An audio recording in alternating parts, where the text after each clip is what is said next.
everyone! Christmas is upon us, and it is almost that time for me to close out my video making for 2019. I have 2 more videos lined up for you after this one. This video is going to be largely centered on the pay-per-views that happened this past weekend and all the talk involved with that. And my next 2 videos, the next one will be posted sometime on Saturday, if everything goes according to plan, will be my final Star Wars video ever, at least for now. I'm going to stop the regular Star Wars video making, but that's going to be my last one for a while. And it will include a review of Rise of Skywalker and my final Star Wars book review, as well as, I'm sure, an analysis of 7, 8, and 9 as a trilogy, as well as like a top 10 favorite books that I reviewed and top 10 worst books that I reviewed. So a lot of fun to be had with that. So if you like my Star Wars videos, you're going to get a doozy of one coming this weekend. And then a couple days after that, maybe the next day, depending on what my schedule looks like, you'll get my Wrestling End of the Year video, which will have the End of the Year awards and everything like that. And a couple, speculations of what I'm going to do in 2020 regarding this channel, which will mark my 10th anniversary here on YouTube. I cannot believe I've been doing this for almost a decade. It's crazy and weird and nutso. But like I said, I'm snowed in today. We got hit with a freak snowstorm today, and that gave me the time to go ahead and knock this video out. So, the pay-per-views that happened this weekend, we had ROH Final Battle 2019 on Friday, we had NWA Into the Fire on Saturday, and we had WWE TLC 2019 just last night. So, how did I feel about these shows? Well, in short, ROH Final Battle, I did not see it because I didn't care. And again, I actually live close by to the venue, and I was like, you know what? I don't care. I'm not spending money on ROH. So I didn't see the show, so I can't judge something I didn't see, so I can't really give it a grade. But that speaks volumes to how little intrigue there is with Ring of Honor these days. Where a year and a half ago, I was dying to see the show, and I really wanted to see it, and now I couldn't be bothered to buy a ticket to go, much less actually sit at home and watch the thing on pay-per-view. So there was that. NWA Into the Fire, I thought was fun and entertaining. I thought it was an overall solid show. I'll go into more details when I actually review the show. And WWE TLC 2019, I did not see it, not because I didn't want to see it, although, true, I did not want to see it, for reasons I'm going to explain in a little bit. But the main reason I didn't see it is because my mother got taken to the hospital yesterday. Everything's okay, everything's fine. Her diverticulitis was acting up, and she was having stomach pain, so now she's going to be kept in the hospital for a couple days while they observe her and see if the antibiotics treatment is working. But overall, she's doing fine. It's just they're keeping her for observation at this point, so nothing to be overly concerned about. But because all that was going on, I missed the pay-per-view. And from the sound of it, I didn't miss much. Or I missed a lot, depending on how you look at it. But apparently the show was not well received, based on the people I've talked to. So with that said, let's just dive into the shows. I've got the cards all pulled up. For Ring of Honor Final Battle, just a quick rundown of the card. On the pre-show, we had Silas Young and Josh Woods defeating Dalton Castle and Joe Hendry. Kenny King defeated Rhett Titus, and Jeff Cobb defeated Dan Maff.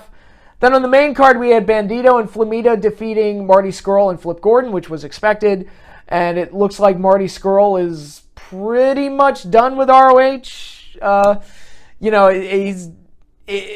Yeah, I would imagine after this weekend he's done. According to this, he was at the TV tapings for the Final Battle Fallout, but I expect that to be pretty much the end for him in Ring of Honor. We had Vincent defeating Matt Taven, Mark Haskins defeating Bully Ray, Alex Shelley defeating Colt Cabana. Colt Cabana didn't have a good weekend, did he?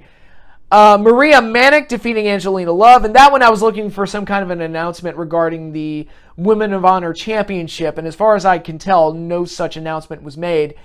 Then we had Dragon Lee defeating Shane Taylor to become the new ROH TV champion, and Jay Lethal and Jonathan Gresham defeating the Briscoe brothers to become the new Ring of Honor Tag Team champions, and PCO defeating Roosh to become the new Ring of Honor World Heavyweight Champion in what is described as a Friday the 13th Massacre no DQ match, whatever the fuck that means. So, This card sounds unspectacular. I've heard that the building looked like it was mostly empty, which was not the case when I was there, a year and a half ago. Card sounds largely uninteresting, except for maybe all the title changes that happened. Dragon Lee, new TV champ, Jay Lethal and Jonathan Gresham, new tag champs, and PCO. I congratulate the guy for rejuvenating his career and creating a character that actually got him over all over again. And I think he deserves a lot of recognition for that, for completely reinventing himself and jumpstarting, reigniting the flame of his career. And I think the guy deserves a ton of credit for that. Is he the best choice for champion? I mean, of these two, yes.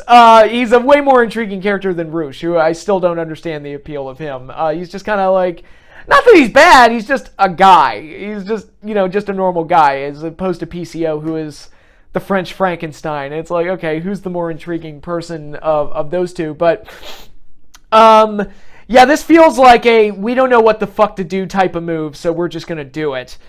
Kind of like bringing the Emperor back in Episode 9 of Star Wars. It's just nothing of intrigue appears to have happened. No major surprises or anything. And apparently, it just was, from the people I've talked to that actually did see the show, it sounded like a very flat show. I don't really have much else to say besides that. When I look back on past final battles, Steen and Generico was a final battle. And that was you wanted to see that match because of all the buildup that had gone into that fucking match. Final Battle is typically one where they try extra hard because it's supposed to be their Starrcade, their WrestleMania. And this was just no intrigue at all, and just feels like a normal card more than anything else, except for the only bullet point of any kind of interest were the title changes, and that's about it. So Ring of Honor, if they're going to survive in 2020, they've got a lot of work to do because it's not looking good right now.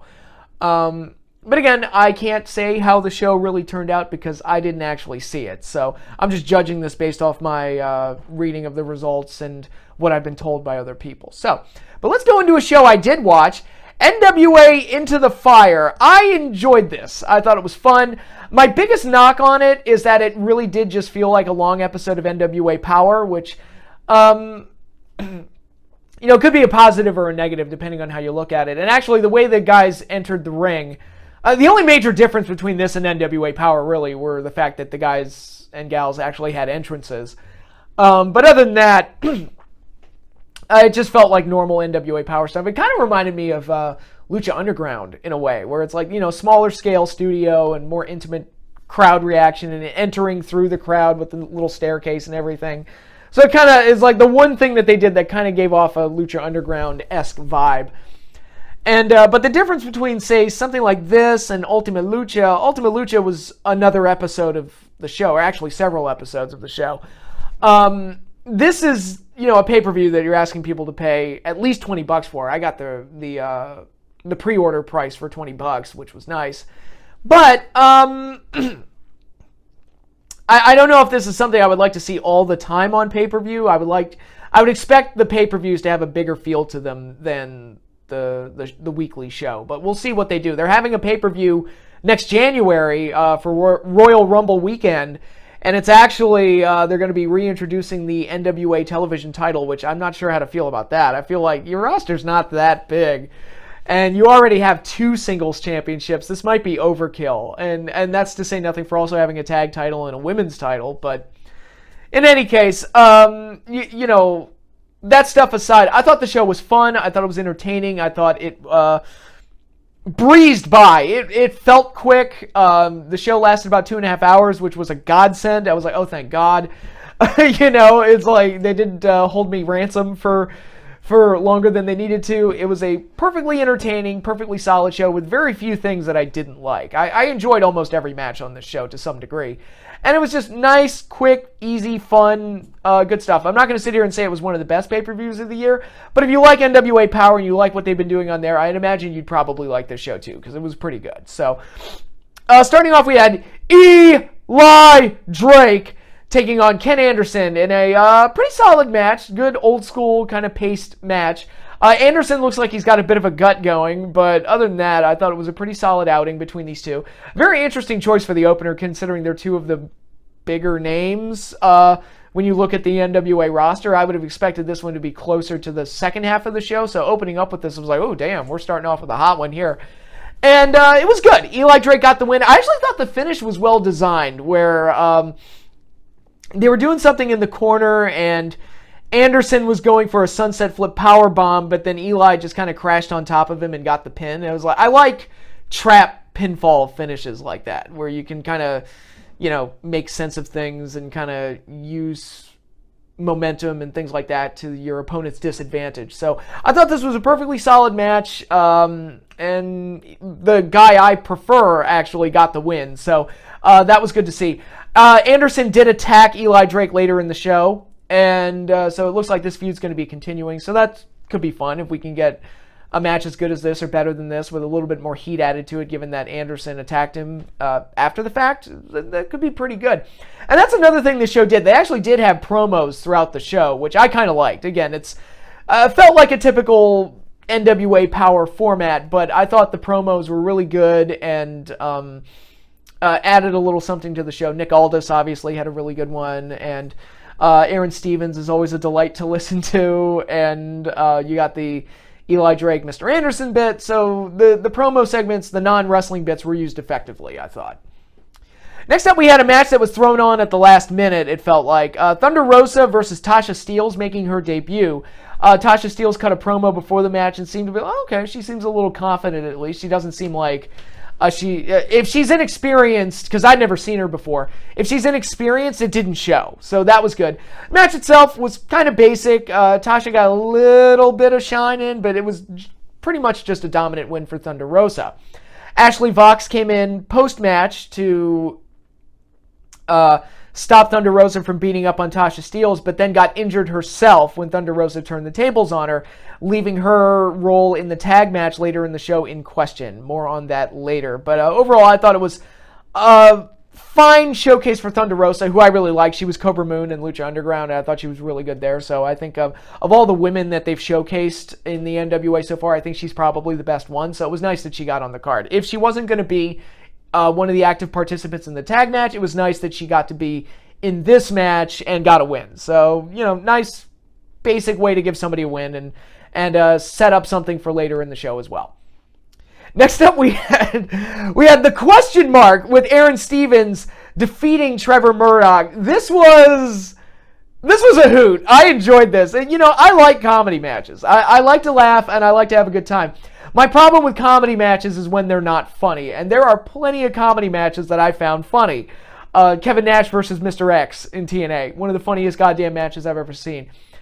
Santino Marella versus Mickey James in a one-arm... Santino had one arm tied behind his back in that match. Funny as hell. That match was great. I like goofball, screwball matches every once in a while, and you can do stuff like this.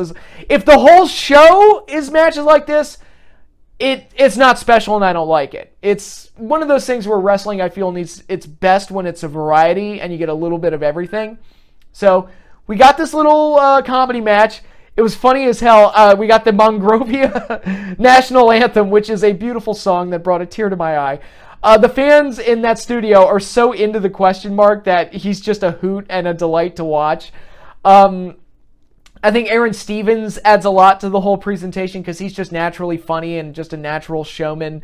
I thought this was funny, and I thought it was a nice, solid, entertaining match. And question mark got the win, which made me happy, and it was good. It was just an all-around good stuff, and that makes you wonder when they're going to do the question mark Aaron Stevens split, kind of similar to Miz and Mizdow from a few years ago, except hopefully they have a solid payoff to this one, but time will tell. But overall, I thought this match was a hoot, and I enjoyed it. Next up, we had the Tag Team Championship match. The Rock and Roll Express, Ricky Morton and Robert Gibson, successfully defending their titles against the Wild Cards, Royce Isaacs and Thomas Latimer. Eddie Kingston and Homicide were in the Rock and Roll Express's corner, and the Dawson brothers were in Wild Card's corner, just to add a little bit of something, and I guess to get those guys on the card. I thought the match was about as good as it was going to be. It didn't go too long. Ricky Morton got to do a flip pile driver and a suicide dive because he's crazy as shit. But when you look at the ages of the Rock and Roll Express, you don't expect too much out of them at this point. I would have taken the titles off of them, to be perfectly honest. But for what it was, the crowd, again, was super into the Rock and Roll Express. Nostalgia is a powerful drug. And I thought the match was about as good as it was going to be. And for that, it wasn't painful. We didn't get a title change here, which I think we probably should have gotten. But for what it was fine and largely inoffensive. So not a whole lot to complain about here. Next up was the only match on the card that didn't really do it for me. It was Allison Kay and her new partner replacing Ashley Vox, ODB, who has also made a return to Impact Wrestling, so she's all over the place these days. Defeating Melina and Marty Bell. This match felt a little off. Like, I don't know what it was. Like, they weren't hitting their moves properly. The match didn't really have much of a flow to it. The only thing it really had going for it was ODB being ODB. That was really all the match. Those were the only fun parts of the match, was just ODB being ODB. Other than that, it just kind of felt like a kind of a throwaway match, so not a whole lot going on there. But Faces won, and yeah, that was about it. I thought it was by far the weakest match on the show. But then we had one of the strongest matches on the show. Aaron Stevens winning the national championship, defeating Colt Cabana and Ricky Starks. This triple threat match was fun, even though it followed the format that I typically criticize with triple threat matches, where it's two guys wrestling on one-on-one, and then another guy just hiding outside the ring, and then breaks it up, and then they cycle in guys. And it's not really a true three-man competition. It just feels like a series of one-on-one matches until they get to the finish. But here it actually worked because Aaron Stevens is such a chicken shit heel that it made sense for him to be out of the ring and trying to hide and pick his spots. Like him hiding behind the Christmas tree and hiding under the little bit of the set. And Aaron Stevens got a lot of laughs here. Ricky Starks did some cool like athletic stuff and kind of carried the physical load of things. And you got Colt Cabana, who was kind of a mix of the two. So I thought this match was really entertaining. Really enjoyed it, thought it was a blast. I thought all three guys did their best here, and Aaron Stevens walked out with the title, which made me happy. And now we can possibly do Aaron Stevens versus the Question Mark for the national title when they do their eventual split. We'll see how that goes. But yeah, I thought this match was really entertaining and one of the stronger bouts on the show. And then we had the main event. Nick Aldis successfully defeating James Storm in a 2 out of 3 falls match to retain the NWA World Heavyweight Championship. This match was very good. This was good, old school wrestling type of stuff. And I liked it. I think these two have good chemistry because I saw the match that they posted, I think earlier this week or earlier last week, that started the whole controversy and James Storm's whole like conspiracy theory character in the NWA. And I thought that match was really good. So they pretty much just continued right where they left off here and just had a really good 2 out of 3 falls match. And it seemed like the stars were aligned for some kind of a screw job against Nick Aldis because there was Camille. You didn't really know where she stood. And with all of James Storm's whining, you weren't sure, like, did he orchestrate something to steal the title back? And Tim Storm, you weren't sure if he was going to maybe screw Nick Aldis. And there were all sorts of things going on. But instead, we got the somewhat weird finish where James Storm flew into the exposed turnbuckle, and then Nick Aldis was able to finish him off with a submission hold, and the match was stopped. So it seems like James Storm still has something to complain about, so we'll see where that goes moving forward. But I thought the match itself was really good, very good main event for the show, and a nice way to end the show. But we ended it on an even higher note as Nick Aldis proclaimed his superiority as champion, and then was met by the villain, Marty Scurll, in a nice surprise and a very good way to end the show. So now we have Marty Scurll versus Nick Aldis to look forward to. Now, what does this mean for AEW? Because I think we all kind of assumed that Marty was going to AEW. Is this just a one-off thing? He's going to have a match with Nick Aldis and then go to AEW? Or is he sticking with the NWA, possibly to become the NWA World Champion? Well, time will tell. I don't know. It's going to be very fascinating, though, to see how where Marty lands, because it's clear to me that he's not sticking with ROH. But we shall see. We shall see.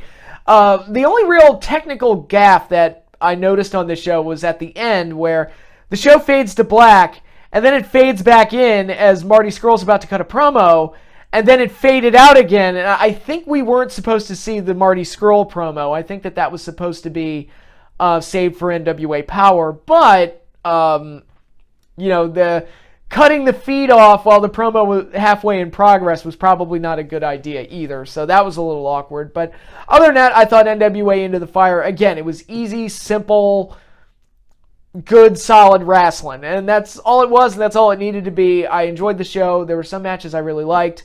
And even the stuff I wasn't too high on wasn't long enough to be super painful anyway. And like I said, the show just kind of breezed by. So that was delightful, where I felt like the show didn't feel long. And in this day and age, that is a godsend when it doesn't feel long. So kudos to that. I thought the NWA put on a really good show. I really enjoyed it. And it was the only one of the 3 wrestling shows that I watched this weekend. So, I wanted to reward competence. And it's like, you know what? They got me to care about the product through NWA Powerrr. However long that lasts, I don't know. But they got me to care. They got me to invest. And I was like, you know what? I'm going to reward them. I'm going to reward them for actually doing something that I liked, and I'm going to put my money where my mouth is. Ring of Honor did not do that. I'm like, I'm not giving them my money, and I'm not giving them my time. TLC, all right, personal things got in the way, and technically WWE already has my money because I'm subscribed to the network, but I don't want to give them my time because I'm not going to spend my time watching and bitching about a 4-hour pay-per-view or however long it was. That was thrown together in a week and a half, because if you saw my preview video, I was like, I would preview it, but there's no matches set. It wasn't until, I think, like 2 or 3 days after I posted the video that they started to announce some matches for the pay-per-view.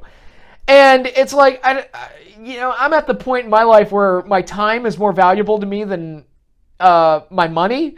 So it's like, yeah, you already got my money, but I don't want to give you my time. So, and so, in addition to all the personal stuff that got in the way of me checking out the show at all anyway. But, I wanted to reward NWA for actually getting me to invest in their product, at least for now. So, I'm not sure if the studio format will work for multiple pay-per-views. I think after a while it's going to be like, all right, guys, you got to get out of there for the pay-per-views, make the pay-per-views feel a little bit bigger. Because it just kind of felt like I was watching something that I normally get for free, maybe a little bigger than something I normally get for free, but again, that's that perception issue that they're going to deal with, dealing with like a studio wrestling style show. But for right now, I was happy with the pay-per-view, and I was glad I ordered it, so kudos to them for that. So, with all of that said, let's go into TLC 2019, which I did not watch. I've heard some things about the show, so I'm going to talk about it as much as I can, based on what I've heard and what people have told me, and what I'm looking at the I'm looking at the wiki page right now, so I have the card pulled up.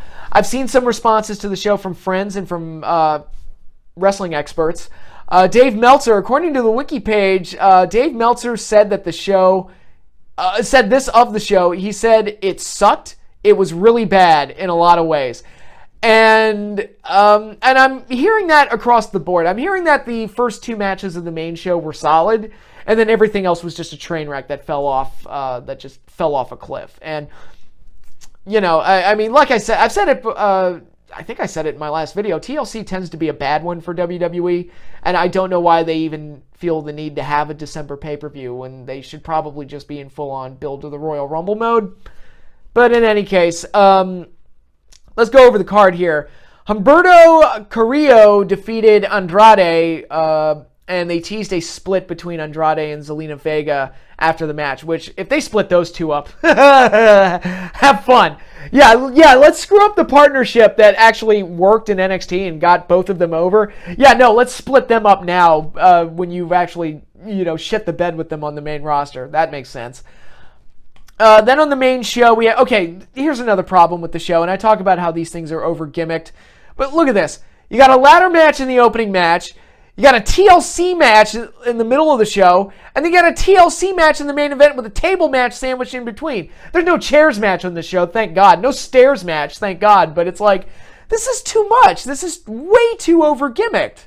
This is stupid. Like, this is stupid. And it's like, it's almost like, and I say it all the time, and it's my old man yelling at the sky shit, but TNA Lockdown 2005 started this over-gimmicking shit. WCW dabbled in it once in a while. They had a couple pay-per-views with 2 cage matches, which I wasn't a fan of, but Lockdown in '05, that first one was the one that kind of started, oh hey, we got to over gimmick the shows. And it's such a stupid carny mentality. It's like, just throw a bunch of gimmick matches on there and people will lap it up, which is one of the reasons I didn't want to watch this show, because I don't want to reward that mindset with my time. I'm sick of these over gimmicked pay-per-views. It doesn't mean anything. It's just guys falling off of ladders in matches that don't matter because they weren't built properly, and I don't care that they have I'm not going to watch a show just because it has ladder matches for the sake of ladder matches. Sorry. Fuck me. Yeah, so that's me being an old man again. But yeah, anyway, on the main card, we had the New Day defeating the Revival to retain the WWE SmackDown Tag Team Championship. Then next we had Aleister Black defeating Buddy Murphy. From what I've heard, these were the 2 best matches on the show. Pretty much everybody seems to be saying that. But then after this, a bunch of shit happened, apparently. From what I understand, the Raw Tag Title match, which ended in a double countout, and it was between the Viking Raiders and the OC, Gallows and Anderson, had something to do with KFC, and they turned the match into a commercial for KFC, which is really weird. I mean, I understand promotional stuff, but that's like to basically turn a match into a commercial for KFC. That's really weird. But, yeah, so we had that. Then we had the TLC match between King Corbin and Roman Reigns, with Corbin winning apparently in the same way that Yokozuna beat The Undertaker in the casket match way back in Royal Rumble 94, where Dolph Ziggler and the Revival pretty much just all gang assaulted Roman Reigns, and that was it.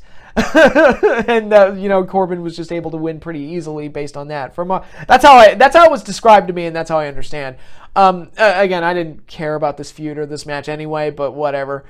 Then we had Bray Wyatt versus The Miz. Now this was interesting because this match, it was Bray Wyatt, not The Fiend, so they're actually doing kind of like a Jekyll and Hyde thing with Bray, where this match he wrestled in the Firefly Funhouse persona and not in the Fiend persona. I think that's very interesting, and I think that's an interesting direction to take this character in. I don't know if the match worked. I didn't hear anybody talk about it all that much, but I think that setup is really interesting. So hopefully it came off well. I have no idea. I don't know.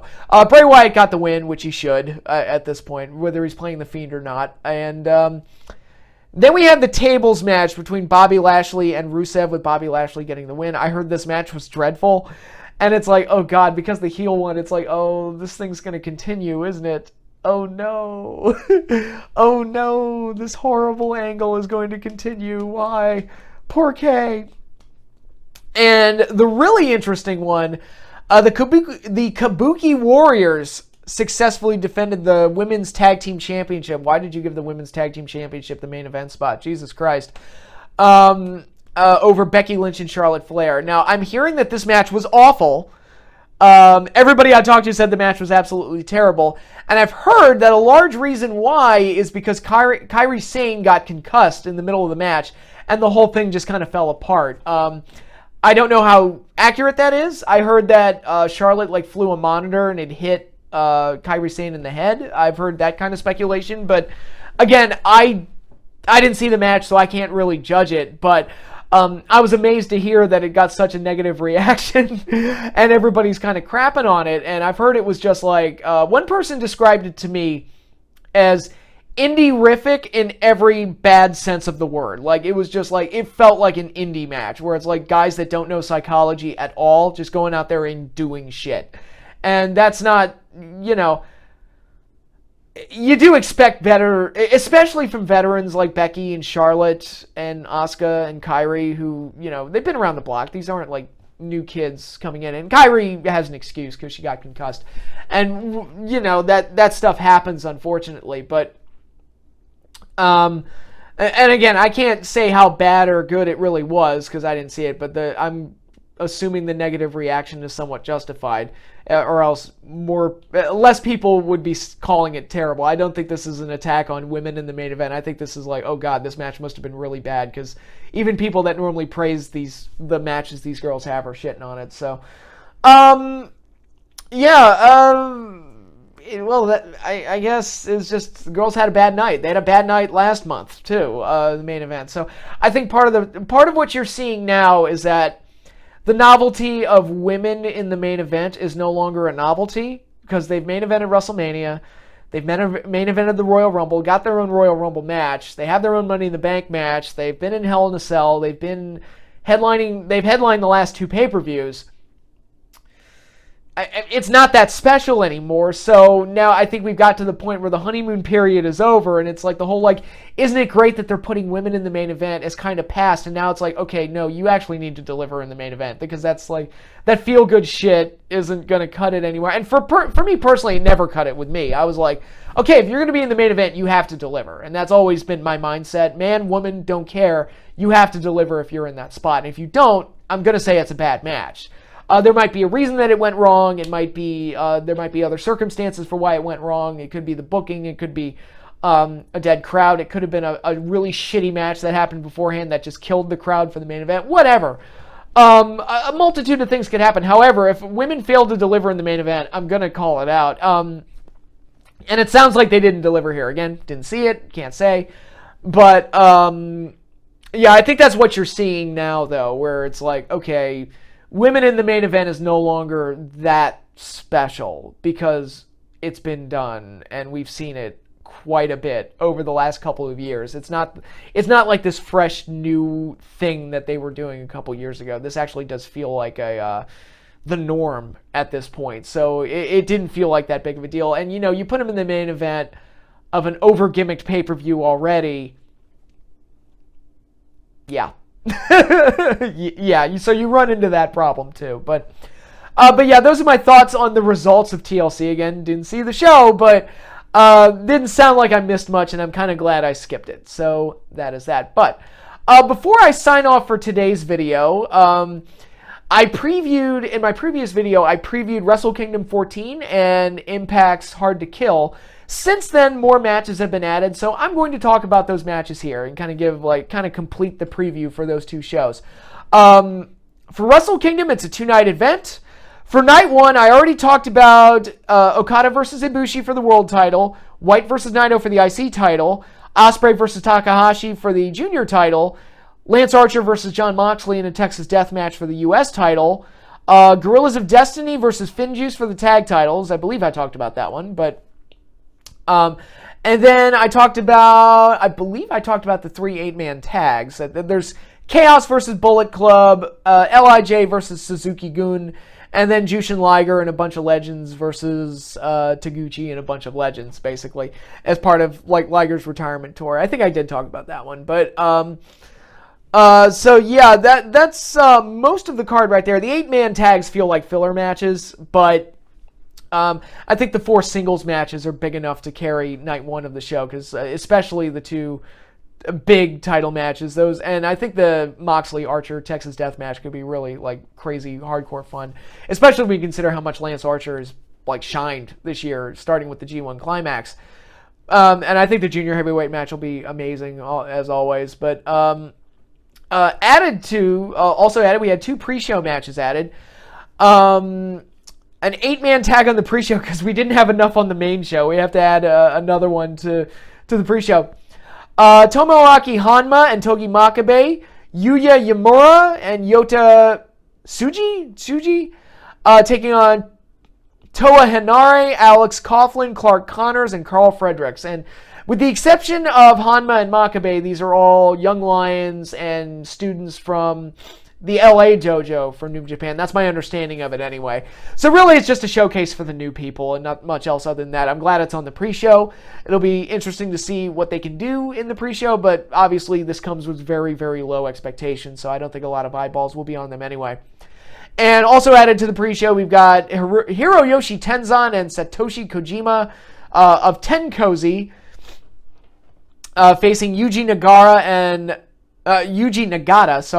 the legend Yuji Nagata, I should always get that right, and Manabu Nakanishi. I cannot believe Nakanishi is still there. That's crazy. He's still working. Good for him.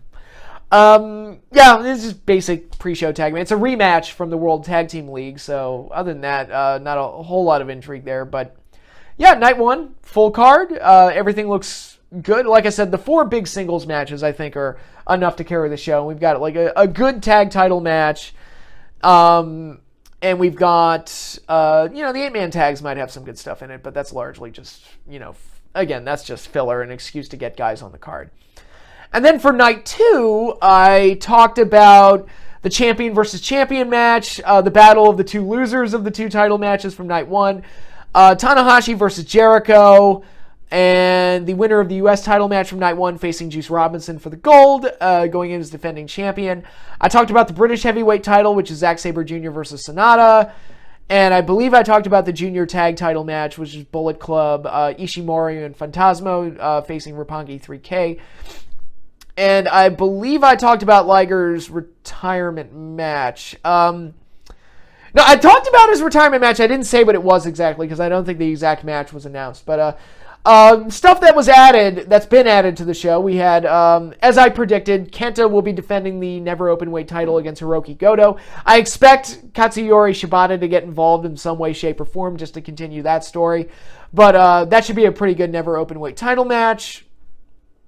And Liger's retirement match is set as him and Naoki Sano taking on Dragon Lee and Hiromu Takahashi. So that should be a good match, not a spectacular match for his farewell.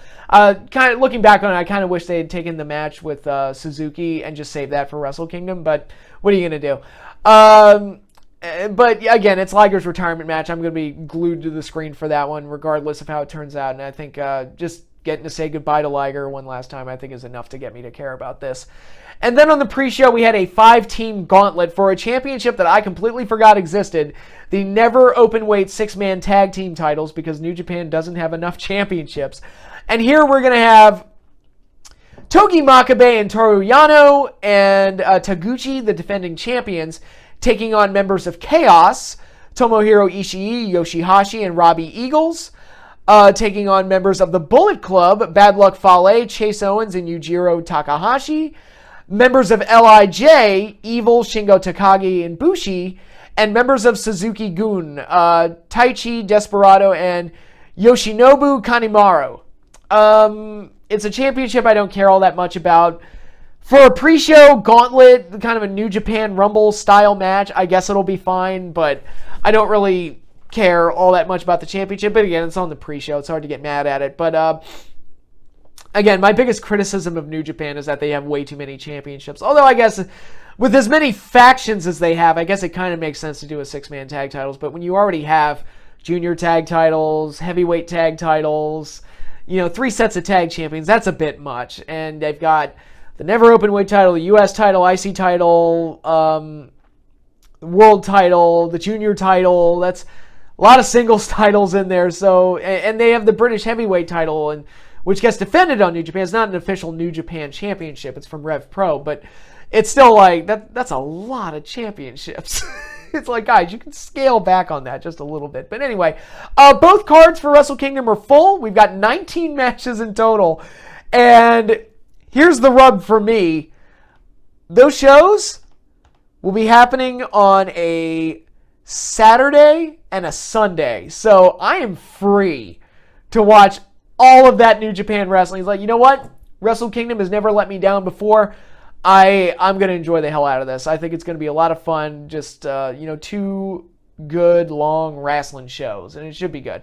And as I've said, WWE may want to consider doing the 2-night event deal with WrestleMania, because that show has just gotten way too goddamn... If you're going to be 7-8 hours with a pre-show, you might as well just do 2 3-hour shows back-to-back, or 2 4-hour shows back-to-back even, because I don't see any reason to just have the audience sit there for 8 straight hours. That's just ridiculous, I think. It's like, so if you're going to go that long, might as well just make it a 2-night event. But the biggest point of intrigue for me from the 2 nights is who's going to win the IC and world title matches on night 1, and who's going to walk out a double champion at night 2. I think that alone has got me like super, super invested in this, and I'm really thinking it's going to be Ibushi versus Naito. I would love it if that's what they went with. The only one I wouldn't want to see move on to the double title match is White. I could handle Okada because I love Okada, but I think the story is more interesting if it's Ibushi versus Naito and all the history and their history with both championships, I think would make it more interesting. So I think that should be the way to go. But anyway, so that concludes my follow-up on Wrestle Kingdom 14. Now let's go to Impact Wrestling Hard to Kill. What happened to the rest of the card? Yeah, I'm looking at the wiki page. The whole card's gone. They had a bunch of matches added to it. Okay, well, I guess I'll just have to pull it from memory. The matches I talked about were Sami Callihan versus Tessa Blanchard for the world title, which is obviously the major selling point of this show. The X Division title match of Ace Austin defending against Trey of the Rascals, which, okay, sure. And Rob Van Dam versus Brian Cage has been added to the show. But in addition, we've also had 3 additional matches. For the Knockouts title, we have Taya Valkyrie defending against both Jordynne Grace and ODB. That could be a really good match. Because all 3 women are so different and bring a little something different to the table. And I like Jordynne Grace. She looks like a powerhouse in there and just looks different from any other female worker. So it's I think she brings a certain level of fun and intrigue to her. But so that match could be really good. For the tag team titles, we're getting The North, who are actually slowly starting to win me over as kind of Impact's equivalent to the Revival or something like that. And they will be taking on Willie Mack and Rich Swann, which that could be a really good match, actually, as long as they don't do anything stupid. That could actually be a really fun match. And in addition to that, we're also getting Michael Elgin versus Eddie Edwards. Nice clash of styles type of match. That would have been God, back when Eddie Edwards was the finesse athletic guy, that would have been an ROH main event back in the day. But here it's it's a crazy hardcore guy going up against a mean powerhouse. It's oh man, my how times change. But that match could be good as well. So, Hard to Kill, it's looking good. And hey, they didn't wait until 10 days before the pay-per-view to actually start putting a card together. So good for them. But so those are my thoughts on all the shows so far. Thank you everybody for watching. That is all I have for you right now. So like I said, I'm going to have 2 more videos for the remainder of 2019. Be on the lookout for those. We're getting close to the end there. 2019. God, I can't believe it's almost 2020. That's crazy. But once again, thank you everybody for watching. Be sure to like, subscribe, hit the little bell icon so you get notified when I post new videos. Follow me on Twitter. The link is in the description. And enjoy the rest of your week. That is all I have for you right now. But like I said, I've got 2 big videos lined up for the rest of the year. So don't go away. I'll have plenty more for you. But until then, I'll see you all later.